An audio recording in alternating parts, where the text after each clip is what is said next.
Ingear, Monday to Friday from 6:35. Browne in with you for a new year, a new day. Yes, and I promise, yes, I did promise that we'll do the conclusion of our little chat, our little commentary on past, present, and future. And of course, since that was in the past, now is the present year, but we're going to deal with the future today. The future. Have you ever heard the term chronophobia, or BPD, or nostalgia? How about rumination? Okay, I guess you would have certainly heard about Alzheimer's. Yep, I know you have, and now you want to know just where I'm going with this and how it relates to the future.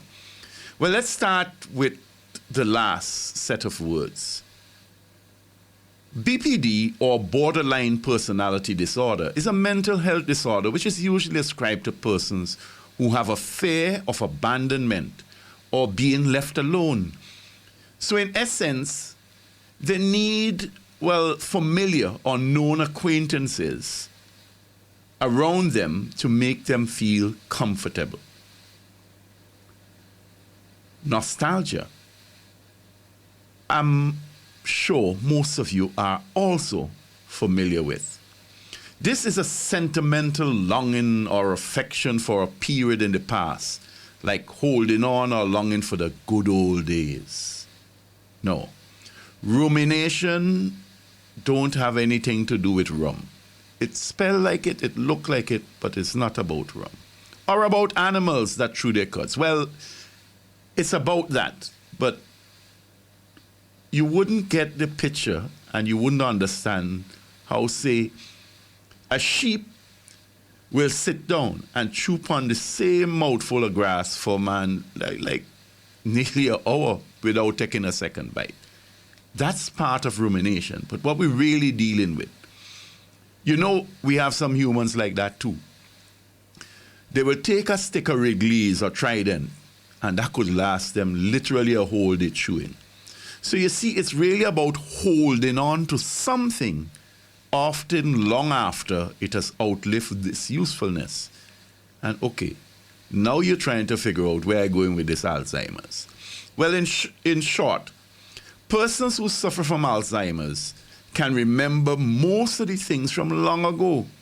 Long ago. They can remember everything from when they was in their childhood days and things. But ask them something that happened a few minutes ago or yesterday, and they don't have a clue. So that brings us now to the very first one that I spoke about, chronophobia. Sounds big, eh? Well, it comes from the Greek words chronos and phobia. Well, from the time I say chronos, I know some of you don't say, that had to do with a watch. Well, not just a watch. Chronos means time. And of course, phobia means fear of. No, chronophobia don't mean fear of time, literally. It does have that connotation. What it actually means is fear of the future, fear of time to come, fear of the future. I know some are already saying, well, that's an okay one, since nobody knows the future, so you should have some apprehension. Okay. I will give you that one, but that's not entirely true. Think about it. There are certain things we can be certain about. So you're saying, Aaron, you sounding like Miss Cleo. Use a fortune teller or what? Or you is one of them modern day prophets. No. Look, I'm sure you will agree with me when I say we all say it, even when we don't want to say it about ourselves. One thing you're sure about is you're half a dead. And no, I'm not being morbid, but think about it. We might not know the exact time or date, but we know for certain that sometime in the future we're going to die. Now that part of the future is what might bring most fear in people. I agree, but let me examine a few other things. Okay, If we live long enough, we can be sure of a couple things that will happen in the future. For certain, we will get older. I could hear your shups in your teeth and say, but that is obvious. Well, I'm just pointing out that we know at least a couple things in the future. We could add to that, that we know that the longer we live, the older we get. And we can be certain that some body parts are going to start to malfunction. That is a fact of life. Knees are going to get more wobbly. We're going to start to see wrinkles and gray hairs. Then say with the ladies between 45 and 55. Look, all you know where I'm going with that. So let me just leave that there. Yes, flashes thing, no man. Yeah, well. And men are no different. Well, some of we believe so. But when teachers say, stand up, hands up, out, like when he was in junior 1, I know.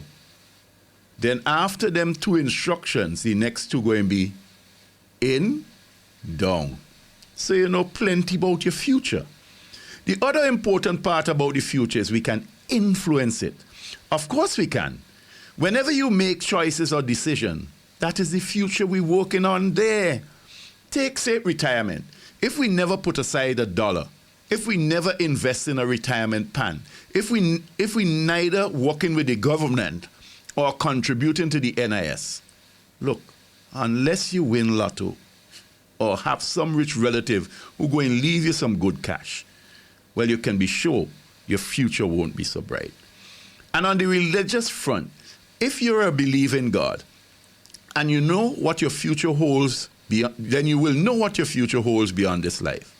And yes, for them who don't believe, no, they can't be certain about the future because they never dead before and find out what's going to happen after they dead. So yes, we have some idea about the future, and yes, we can influence the future in some ways. So for 2020 and beyond, if nothing else, make a resolution to secure your future. No, not to become a multimillionaire. That might sound nice, but there are far more important things than having plenty money. And you know the saying too, I'm sure. You can't carry it when you're dead and gone. And even if you do like some of them fellas nowadays and full up the coffin with plenty of gold chain and even put some wads of cash inside the coffin lining. Look, just like Bitcoin, St. Peter going to tell you that is only virtual cash, boss. And what he dealing with is blessed assurance. And that's it for me on this first commentary day for me for the year 2020. And I wish you a blessed